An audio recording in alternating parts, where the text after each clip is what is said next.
Let's discuss about fever. हम बुखार के बारे में क्यों बात करना बोले तो it is the most common symptom है। हमारे घर में, हमारे रिश्तेदार में, हर लोगों को, द कॉमन पॉपुलेशन, सबको सिम्टम जो आएगा वो फीवर है। तो इसके बारे में इन एंड आउट मालूम रहना बहुत इंपॉर्टेंट है। ये क्यों मैं बोल रहा हूँ, बहुत लोग बोलते हैं सर हमारे को घर में रहे तो फीवर आता है। Is it really a fever? नहीं। अगर आप ऐसा हाथ चेक करके फीवर लग रहा है तो वो एक एक बार फॉल्स भी होता है। The best thing is documented fever. वो क्या है डॉक्यूमेंटेड फीवर बोले तो थर्मोमीटर से आप चेक करना। अगर थर्मोमीटर में चेक करके it exceeds the reading, then it is a fever. तो अगर थर्मोमीटर में आपको फीवर दिखाया तो आप कब हॉस्पिटल आना, कब हॉस्पिटल नहीं आना, ये मालूम रहना बहुत इंपॉर्टेंट है।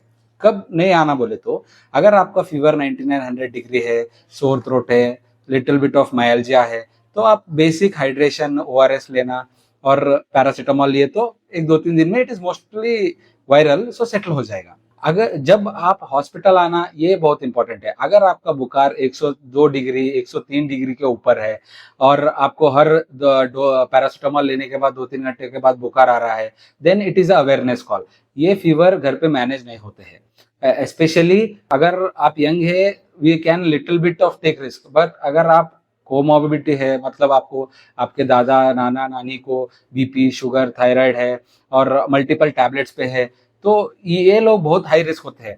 क्यों ये हाई ग्रेड फीवर को हम हॉस्पिटल में ट्रीटमेंट लेना बोल के बहुत लोग पूछते हैं। क्यों बोले तो जब इतना हाई डिग्री फीवर रहता है तब बॉडी में क्या होता है, there will be severe dehydration. Dehydration होने के कारण से कॉम्प्लिकेशंस होना जाना स्टार्ट होते हैं। तो हमारे हॉस्पिटल में जो आते हैं यूजुअली दो डोंट कम, थोड़ा फीवर है हम घर में ले लिए, कम नहीं तो, so most of them they land up when they are very serious.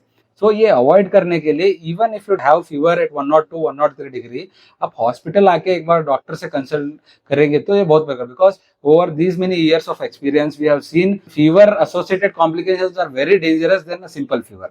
तो अगर आपको 102 103 डिग्री फीवर है, फीवर कम ही नहीं हो रहा है, 3 से 4 दिन आप घर में सेल्फ मेडिकेट कर रहे हैं, तो कम नहीं हो रहा बोले तो it is better to consult. Because अगर सीवियर डिहाइड्रेशन से दूसरे ऑर्गन्स इंजरी हो गए बोले तो then it will land up into complications. तो दो तीन things you should be very very clear. क्या? एक, टेम्परेचर मॉनिटर करना है, मतलब टेम्परेचर रिकॉर्ड करना है। चुप नाम के वास्ते फीवर नहीं बोल सकते आप, टेम्परेचर रिकॉर्ड करना है।